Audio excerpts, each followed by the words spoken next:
কালকে আবার কোথায় যাবা? মামার বাড়ি ঘুরতে? আমাকে যাবো বেশ তো। সারা জীবন হসপিটালেই থাকতে হবে, আর শান্তি নেই। শরীরও ঠিক হবে না, 2 দিন পর পর হসপিটালে যেতে হবে। এই বুধবারে গেলাম হসপিটাল, আবার কালকে যেতে হবে চেক আপে। কোনো ওষুধে কোনো কাজই হচ্ছে না।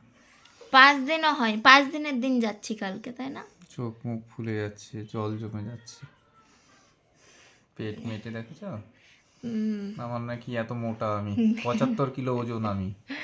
ও 62 কিলো থাকে সব সময়, আর সেখানে 75 কিলো 76 কিলো হয়ে যাচ্ছে ওজন। এখন মনে হয় 80 কিলো হয়ে গেছে।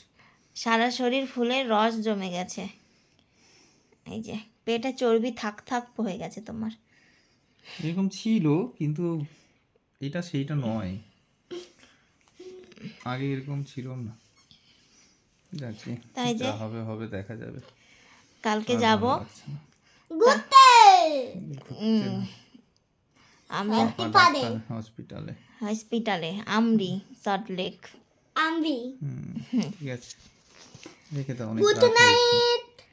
তো অনেক বাজে, বলো 1টা বেজে তুমি গেছে। Good night. কাল সকাল সকাল উঠতে হবে। ও পাপা তাই বলো তুমি আজকে গুড নাইট। শুভরাত্রি সকল বন্ধুদের জানাই। Good night.